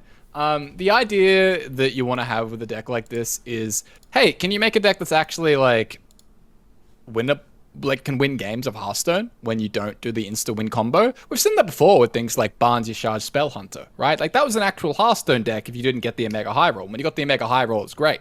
Or even like the Allura stuff that we saw in Standard.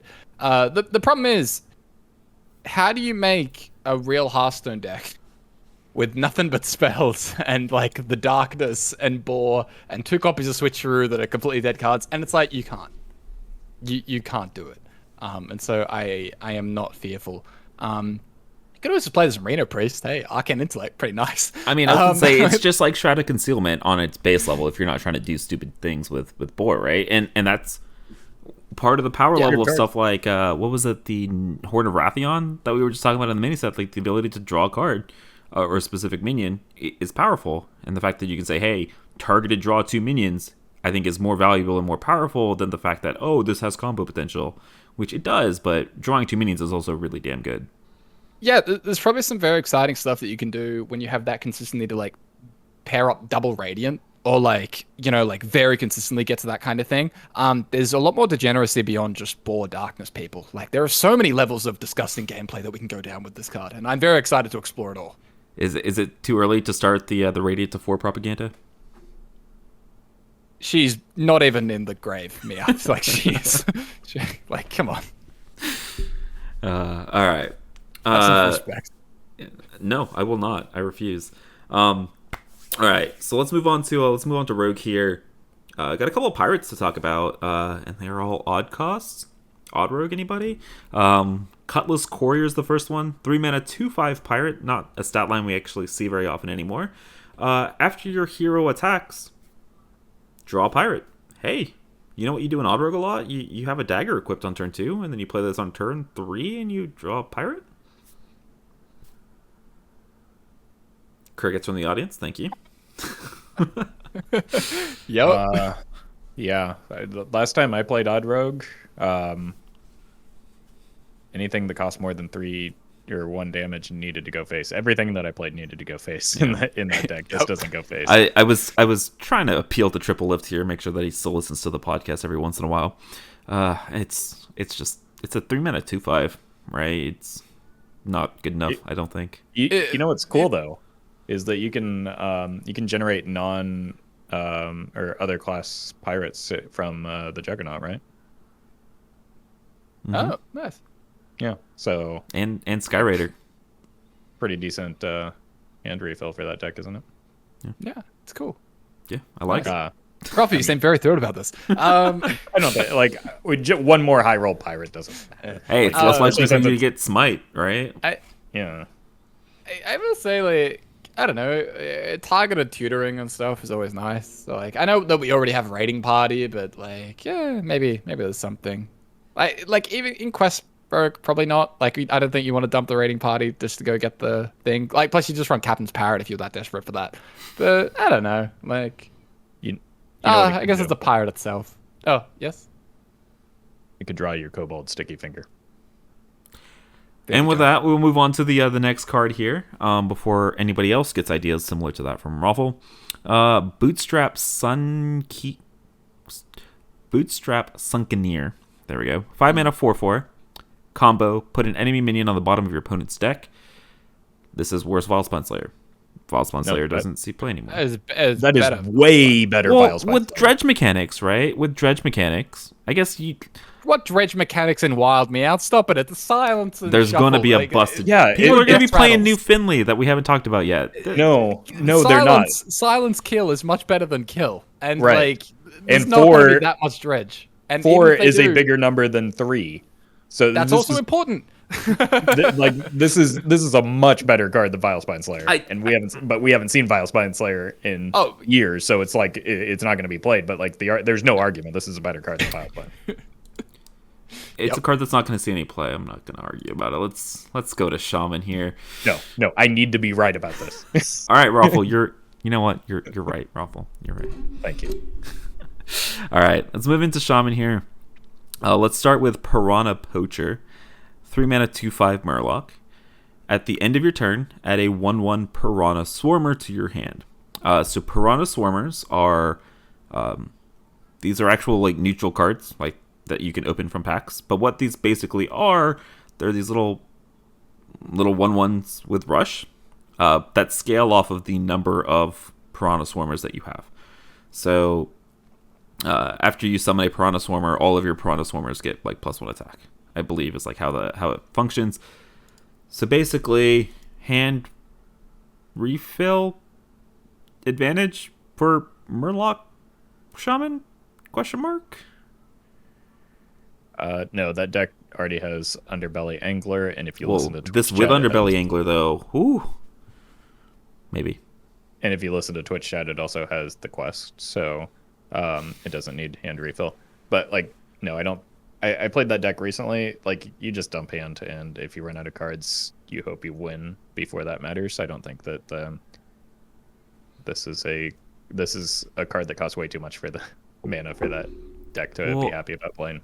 Okay, so I mean, I will go ahead and just say here, like, decks that historically have been like, hey, just dump stats and hope you can win before you get cleared. When they do get cards that give them some sort of card advantage, those are usually like tipping points for the deck.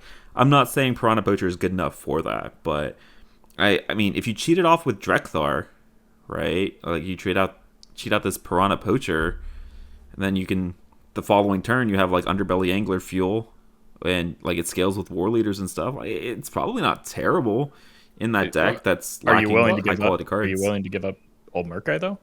Yeah, Drekthar's busted, dude. I would. What's the Underbelly Angler fuel? Like the 1/1 Swarmer that you're getting added to your hand. That's a beast. You mean the beast? It's a beast? Why is Piranha Poacher a Murloc and the Swarmer's a beast? They're both just hanging out. They're buddies. Right. They're in the sea. This card sucks then. Scalding Geyser. 1 mana fire. Dude, whose brilliant idea was it to make the piranhas a freaking beast? Piranhas aren't Murlocs, Meowth. Why couldn't they? Piranhas. They're piranhas.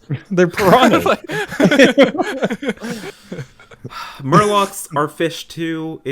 I probably just triggered a lot of people saying that. I know, whatever. Yeah, I'm a triggered a little bit. We just got rid of the hate that you had for the Gnome tribe like a long time ago. So, we just got rid of that controversy. Let's not redo this. All right. Anyways, then I'm not very high on this card. Sorry, I could have sworn that they were going to be Murlocs and it was going to to be brilliant and it was going to be... I'm going to be honest, I was so confused for like the first 30 seconds of that conversation. So was I. What are you talking about? I'm not going to lie to you. I didn't look at the token to confirm things before I started talking, so that's on me. I apologize. Okay, so it's a 3 mana 2/5 that adds a 1/1 beast to your hand. So never mind. Not okay. Scalding Geyser is the other shaman card here. This is a 1 mana fire spell that says deal 2 damage. Dredge. Loki, you think this card's pretty good? I am not as high on it as other people seem to be. I'm concerned because like it does 2 damage, 3 damage with a like a dagger swing, right? Like it's competing for a spot with maybe Wind Chill, and I feel like Wind Chill is a much better card earlier in the game, and like this is a card that you're just kind of holding for either removal or for your like your pop off turn. It's basically discover a card to draw for your next turn. So maybe it helps you find Frog or Drekthar in that type of deck. I don't know. The issue that I have with it is that it doesn't actually overload you, which reduces your overdraft damage. So it also, slows down your Snow Fury Giant, so it's not getting that out as quickly if you're running that version. Where I see this having potential is something more similar to like a standard Burn Shaman, where you have multicaster in the deck. And honestly, we're probably hurting for low cost fire spells in Wild to make that like a more or a higher possibility. So I don't know if it slots into Frog Shaman, just because like the damage it does relative to the other cards in the deck is a little bit lower, but like maybe if there's a multicaster type thing in the future. But I don't know. Damage permanence is a little bit less common in Wild than it is in Standard, which is how you can get away with throwing burn spells at the opponent's face and then playing a multicaster for refill. So yeah, I like it in both archetypes. The fact that it is fire makes it huge, right, for multicaster.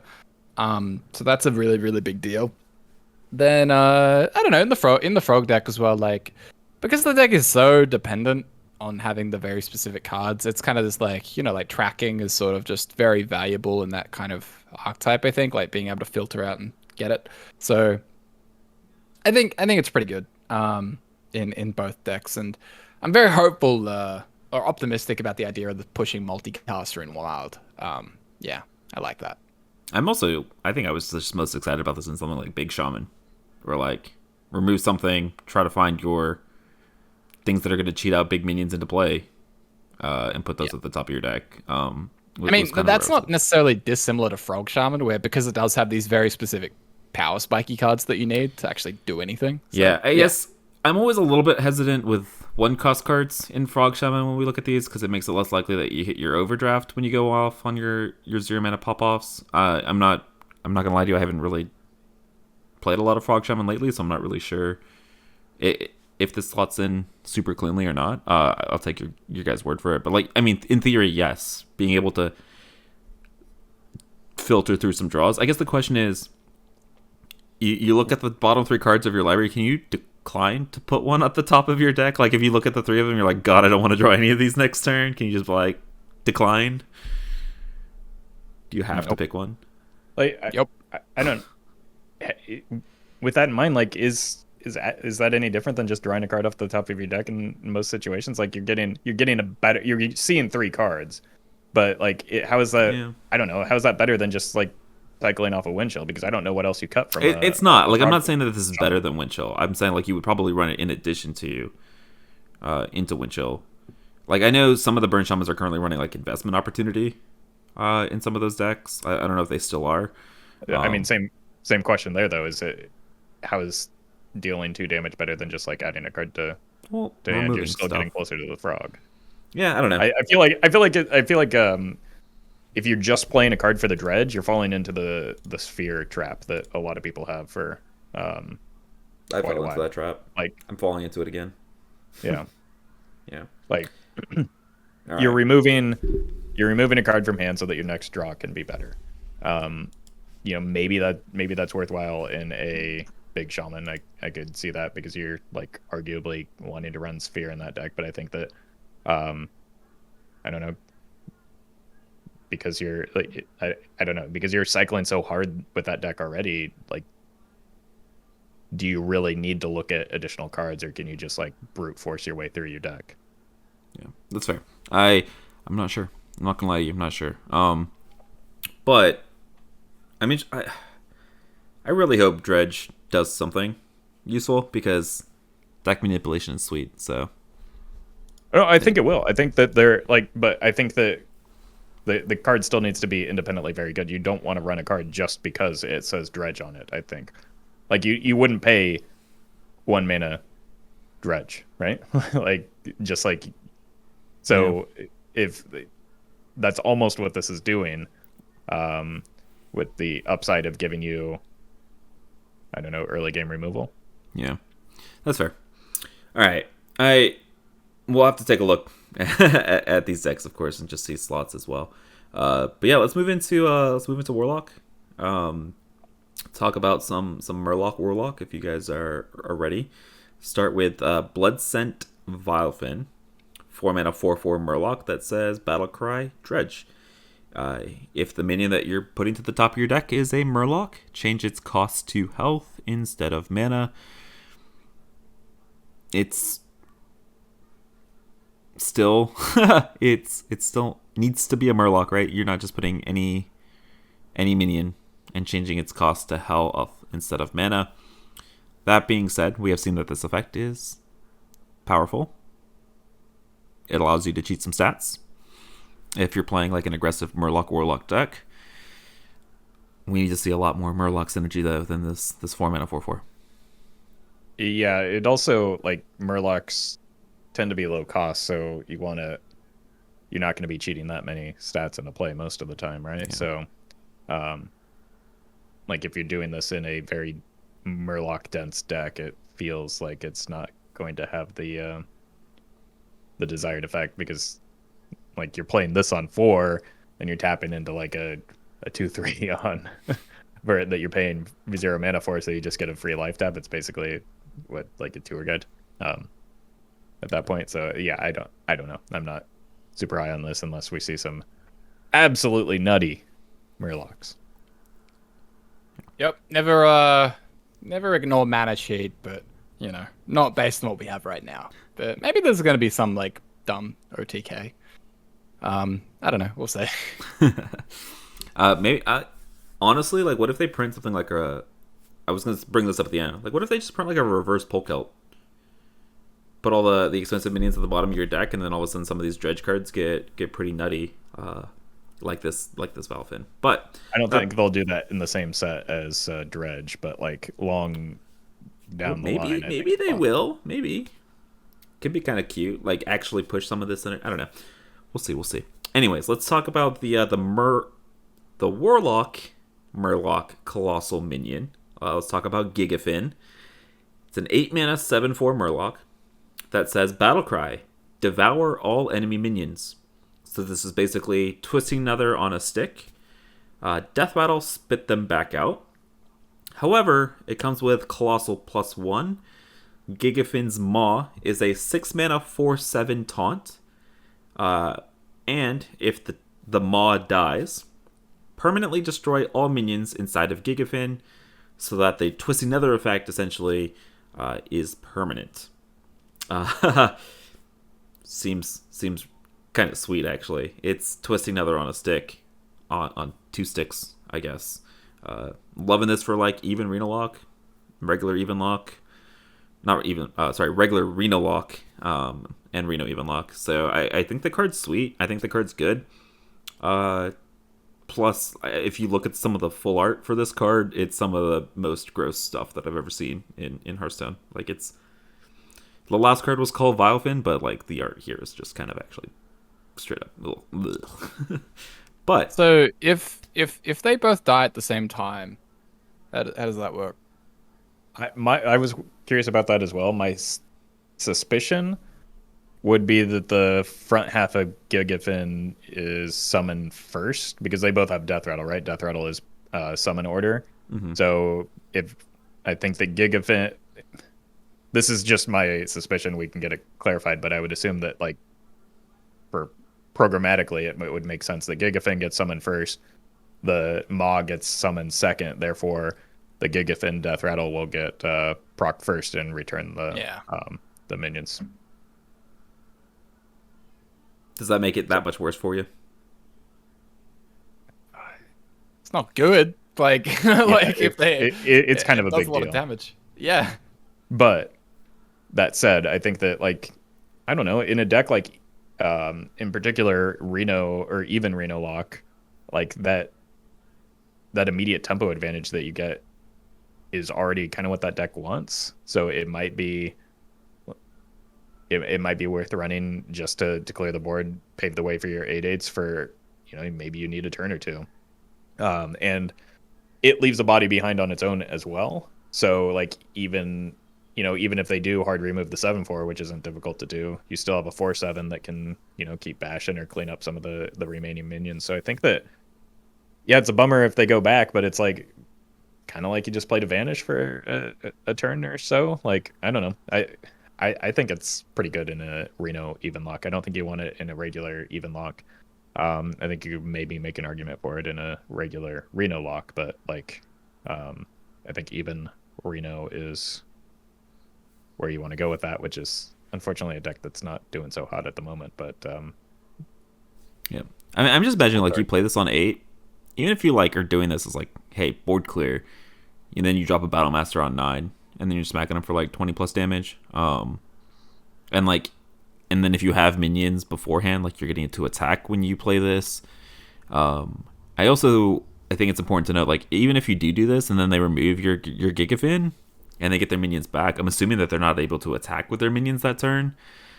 So it's like Frost Nova-esque, I guess, for that stall. I mean, I don't think that this is like better than Godfrey, but I do think that like anytime you look at removal on a stick, it like the valuation has to be like super high.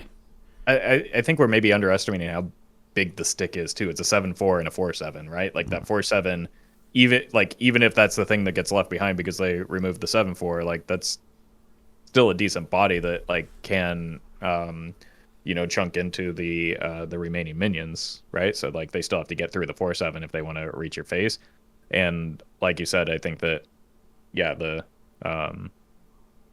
I don't know, the removal of the opponent's initiative is a big deal. I imagine it's effectively silencing their board as well. So if they have inner fire buffs or Snowfall.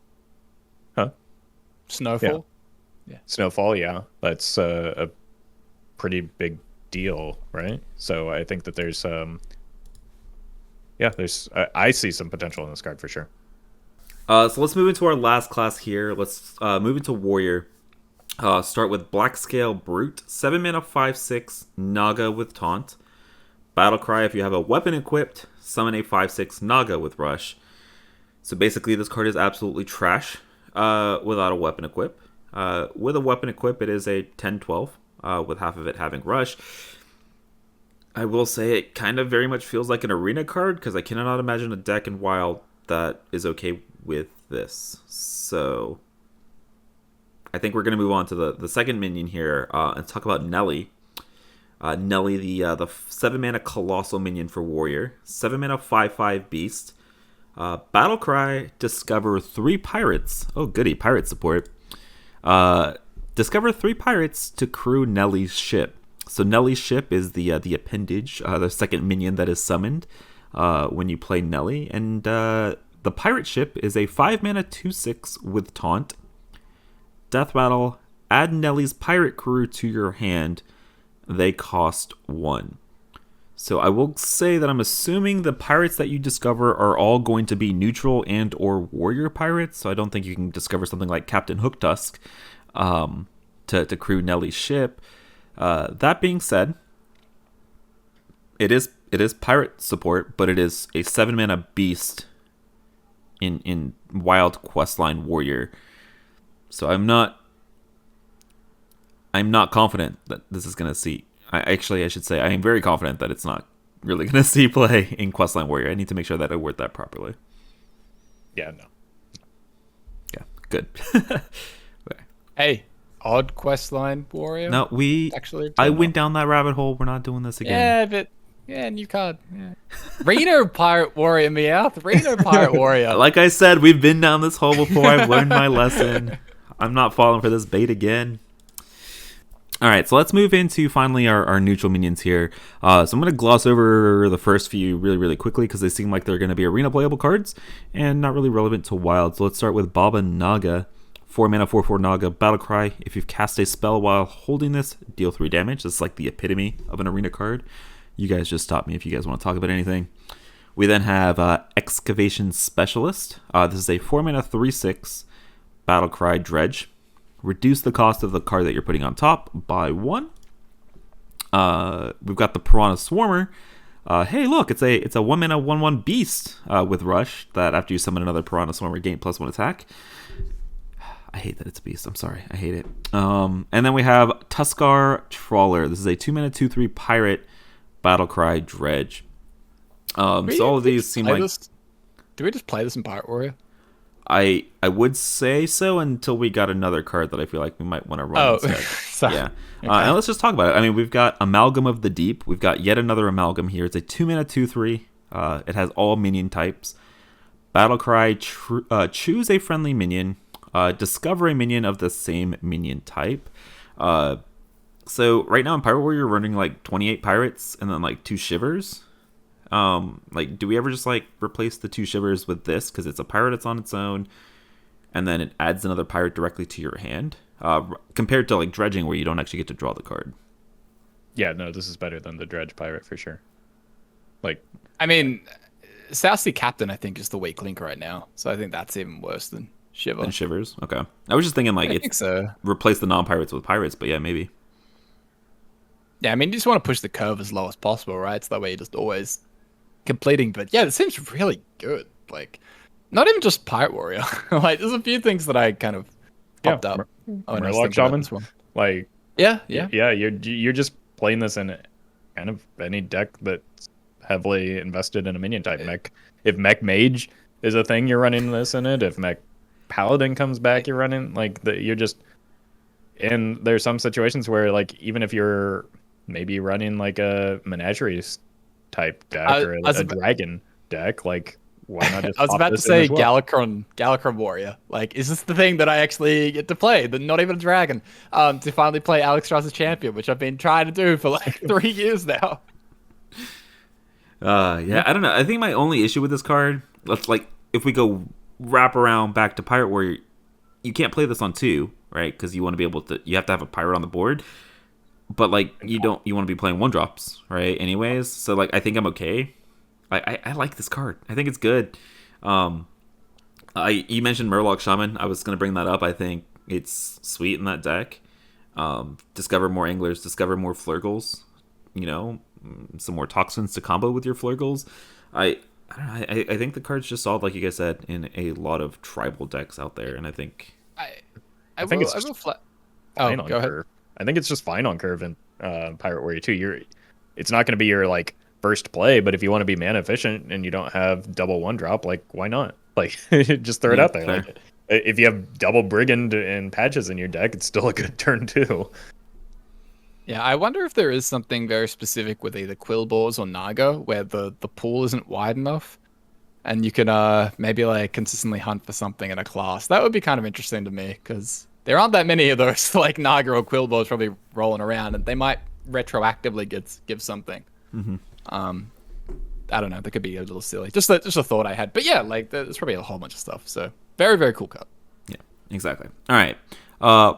Speaking of, maybe there's some Nagas that you want to be, tutoring for. Crush Claw Enforcer. So this is a 3-mana 3/4. If you've cast a spell while holding this, draw a Naga. The only reason I didn't lump this in with all the other cards was the fact that if there is a Naga kind of deck that you want to be building around certain things, the ability to tutor a Naga seems like it could be a powerful effect. I don't really want to spend a lot of what do you say? Can you imagine this in Naga Warlock like back in the day? That would have been so good. Well, now I can, and thanks. Oh god. Yeah, there's a crowd of wild enthusiasts that want to unnerf literally everything. So like, yeah, unnerf Naga Sea Witch. See what happens. Speaking of, what about tutoring out your Naga Sea Witch or Sandwich? God damn it, Naga Sandwich in Big Spell Mage. Wait, that's actually good. That's actually like genuinely important. Like those kind of complete build around cards. That's the problem is though. This has the battle cry if you've cast a spell while holding this, so you've already cast a high cost spell. And well, so you could also just be playing like Ice Block, right? Play an Ice Block on 3, play this on 4, tutor your Naga Sea Witch, and play it on 5. That's having a lot of things go right. Well, you're playing Big Spell Mage. You need a lot of things to go right. I thought you were going to say Big Spell Mage. Big Spell Mage, everything always goes right, obviously. So, yeah. I mean, I did have a positive win rate the last time I played Big Spell Mage, but I was high rolling out of my Well, mind. no. You had a positive win rate. You're proving your point. Come on, Oh, Ruffle. okay. Yeah. Yeah. I don't know. Like, I think this, like, if there are build around Naga kind of cards, like, I think this effect is powerful, which is why I didn't want to lump it in with all the other arena cards. All right. Ambassador Phelan, 4 mana, 4/5. Battlecry, put 3 colossal minions at the bottom of your deck. This seems like sweet meme potential. It's like the Envoy Rustwicks, but for colossal minions. I don't know how you're going to abuse multiple battle cries, but I'm sure Roffle will find out a way to do it. It's simple. All right. So you put Ambassador Phelan in your deck. He is a battle cry. He shovels 3 Colossus minions to the bottom of your deck. You also run our next card, which is Sir Finley Sea Guide, in your deck, who is a 1 mana 1/3. Swap your hand with the bottom of your deck, so you immediately draw those Colossus. And you do that in Shudderwalk Shaman, and you just keep getting Colossus after Colossus after Colossus, and you're dead. So, I feel like I just watched a Roffle YouTube intro. exactly. Yeah. Yeah. All right, folks. You know, I know what I'm doing.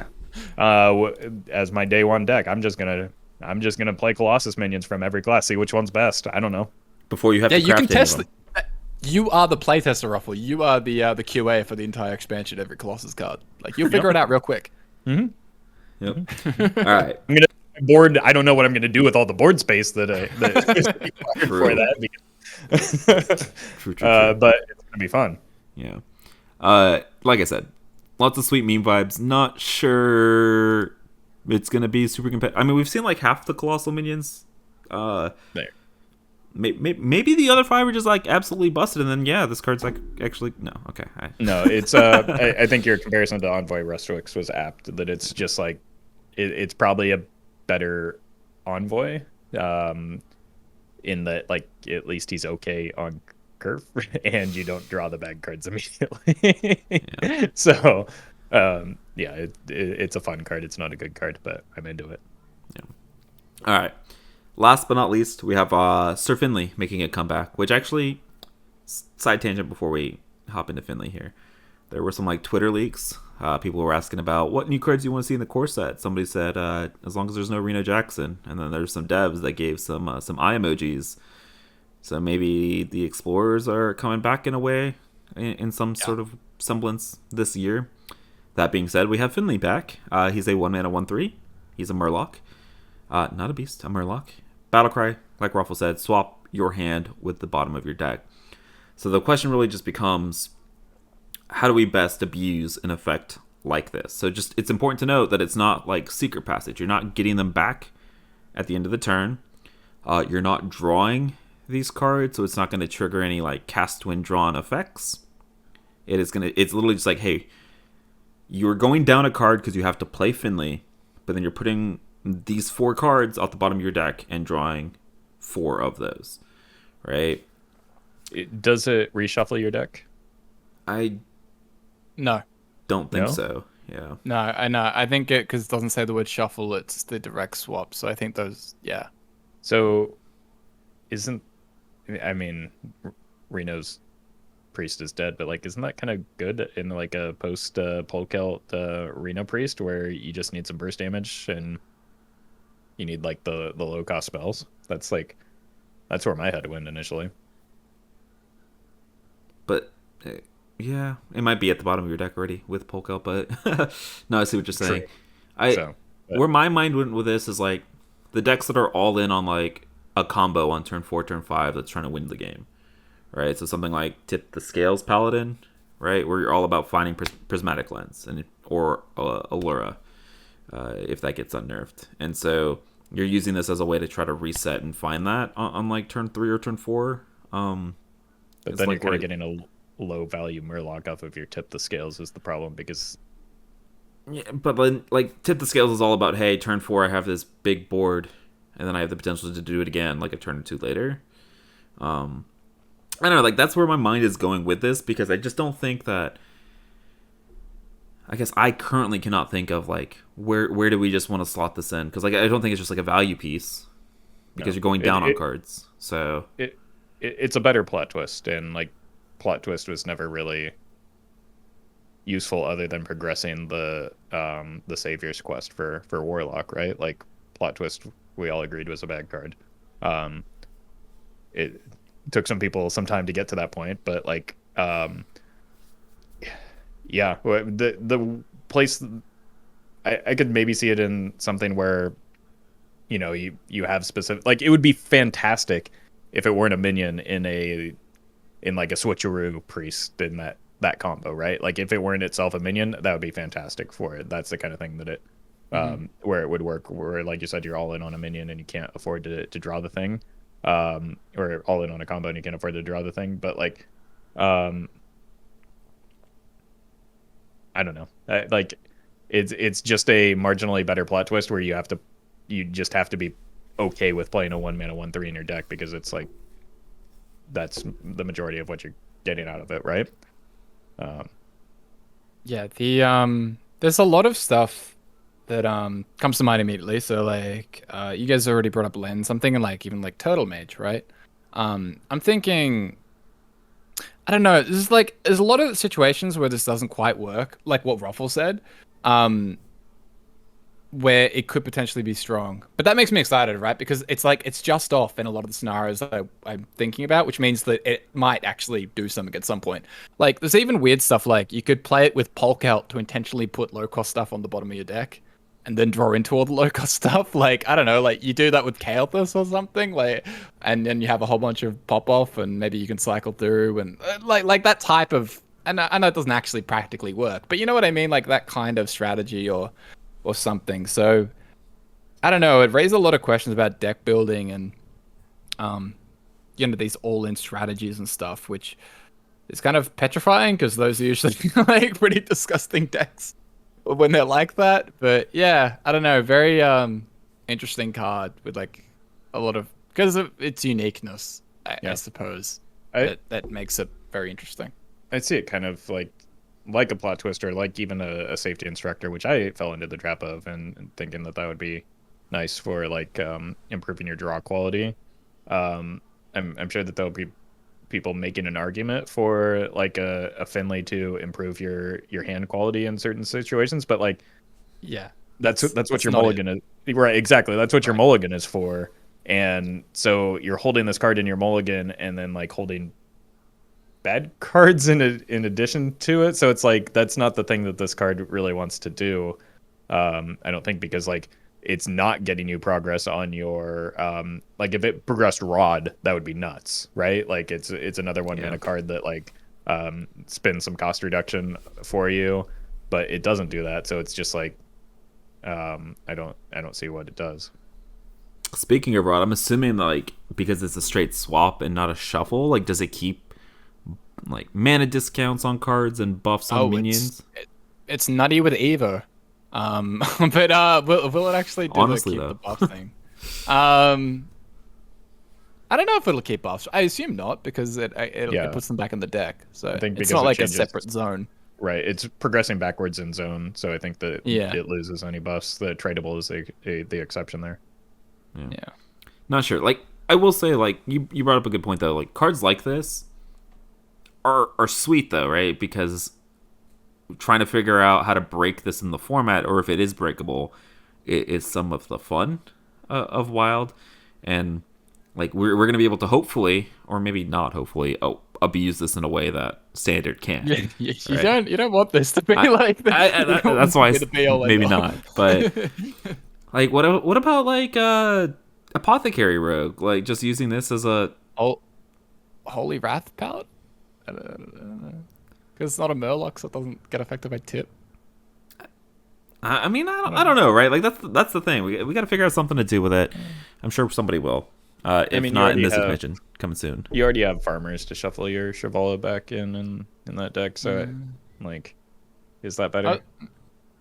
Yeah, I don't know. I was thinking like put stuff back and then Polk out, and then that way you have the big thing on top, maybe. I don't know. I mean, that's, you've already drawn it. Yeah, that's kind of what you're already doing with farmers and Shivala, right? Okay. Yeah. Regardless, you have redundancy in that.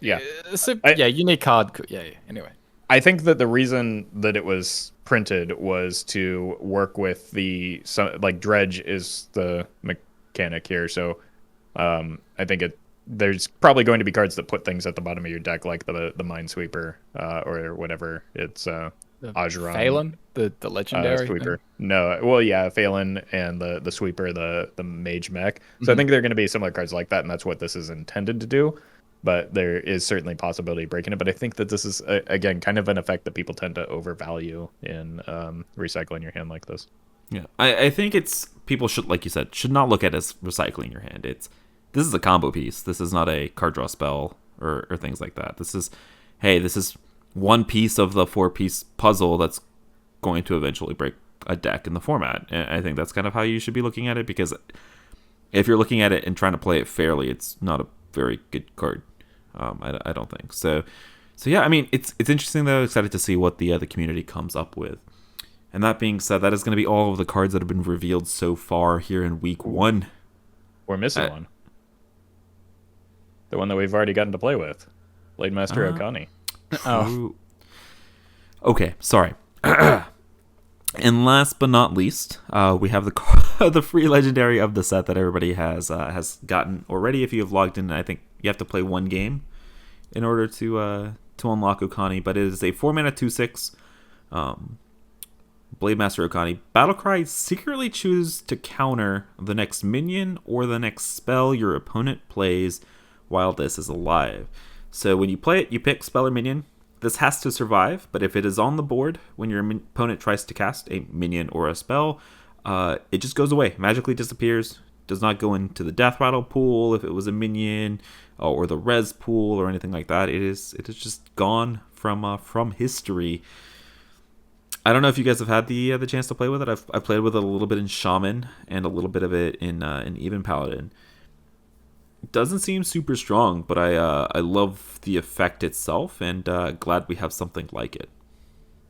Yeah, it definitely dramatically increases the interactivity of Free Shaman, right? Unironically, yes. In all seriousness, I think that I like the effect. It's kind of like it's a way to introduce secrets without like breaking the thematic rule of secrets. So like other classes can get secrets without like playing the secret card type is, I guess, what I like about it. So it gives you the ability to maybe disrupt what the opponent is doing in a way that or during their turn, which is new, and I like it. So the card doesn't seem overly powerful. It's really easy to play around. I was really optimistic that this would like do good things into the questline hunter, but like they can just kill it. They just take a turn off of playing Tavish, right? And also I never consistently Druid against them. So it's like, once people it's basically like another dirty rat to deal with the Tavish. It's not something that any opponent with a brain is going to like actually allow to happen. So unfortunately, it's not the solution to to any quest line. But it is kind of a cute card that makes your opponent's turn difficult to navigate. So yeah, I think it's quite strong. I'm probably a little bit higher. I don't know. I can see it. Like it's obviously good in Shaman. I think at least that's the natural home for it, right? That's where everyone's trying it. But I wouldn't actually be surprised to see it branch out a little bit. Like I don't know. We'll see. But it's still very early. But I don't know. I think it's pretty solid actually.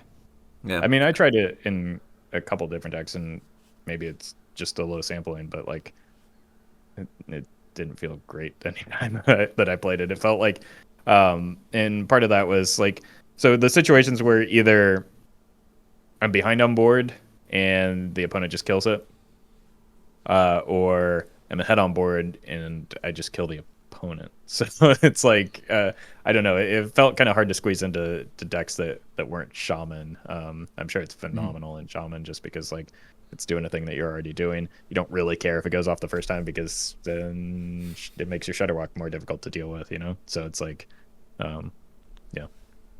I think my only issue with it, like currently, like you said, I think it's good in Shaman. I love the design of the card. I think the issue is like a lot of the decks that I want to play this in, I'm playing Weblord in my deck already, and it's a little bit awkward with stuff like Nerebar Weblord. But I think it's great from ahead, not very good from behind. So you kind of want to be pretty proactive in the deck that you want to play it in. At least that's like my 2 days of playing with the card. So I'm not super certain that my evaluation is spot on, but like regardless, I think the card is sweet, and I'm happy. I like the design of this card, and I am hoping that we get more cards like this. I know that not everybody's going to agree with that, but yeah. Yeah, I like it in every class that isn't Shaman. I love it in Shaman. So there we go. You guys are just going to ditch me one of these weeks, and I'm going to have to do an episode all by myself. It's going to be a sad, sad day when that happens. That being said, those are 38 of the cards that have been revealed so far here in week 1. Lots of cool stuff. For an expansion that is the first of the year, super flavorful, and the power level doesn't seem terribly high, right? Like we normally expect, but I think there are at least a couple cards that are pretty exciting for the WoW format here, right? Yeah, and like most of the time we don't see the big hitters immediately, right? Like we just are kind of getting introduced to some of the mechanics. We also had a lot of these were quite literally arena reveals by arena streamers. So it's like, yeah, they're gonna be less exciting cards for constructed players, but they're high quality arena cards. So I'm looking forward to the set. Absolute banger of a song for the reveal. True. Yeah, the reveal, I think that's the highest quality reveal cinematic they've done. Like that was pretty great. The expansion, like theme and flavor, it's probably the most excited I've been about it since Skullamates. Like I don't know, it just Underwater City sounds very appealing. I don't know, like I don't have to know a little bit of WoW lore to like get behind this idea and anything like that. So I really liked that. Yeah, in terms of like the expansion, the card quality, I mean, I've heard a lot of comparisons to Ungoro. That seems to be some of the vibe that I'm kind of getting from a lot of this type of stuff. So I don't know. I like it so far. Obviously, I think it's we'll see how it goes once we see more of the stuff, some of the more flashy stuff. Yeah. So that being said, over probably the next couple of weeks here on the podcast, we're going to be just reviewing more and more cards that come out. I will go ahead and say the next 2 weeks are not going to be 2-hour episodes because there are going to be more cards than the 30 or so that we revealed today. So we're probably just going to be cherry picking as we move forward. But it's going to be some pretty exciting content for at least the next couple of weeks here on the podcast. I think the expansion is slated to release April 12th. So just a few weeks out as well. So super exciting about that. But expansion news is not the only thing that we got this week. You want to talk a little bit about the VS report that came out for Wild? We just dropped a VS report. Yeah, it came out. So 31. I don't know. It was very interesting, kind of going through and stuff. Their meta is very balanced in terms of the competitive diversity. I think it was a very interesting one to write and to sort of learn about. So I'm sure you guys will enjoy the read. And yeah, we also got like a lot more assistance than normal in terms of deck building. This report had, I think, 255,000 games. It had 27,000 at Legend, which is more than what they get in the weekly standard report. Obviously, of a bigger time frame, but still, like a lot of information here. So yeah, it was like I said, just a very cool one to write. So yeah, VS 31, go check it out. All right, we'll drop a link to that down in the description. It's been a long episode, if you guys can't tell. We've been going for a little bit here, so we're gonna wrap it up. Appreciate all of you guys listening. Hope you guys are excited for the brand new expansion. Roffle and Corb, thanks for joining me week after week. Roffle, it was good to have you back, dude. Let the people know where they can find you guys and your content. Yeah, you can find me on Twitter and Instagram at RoffleHS and Twitch and YouTube at Roffle.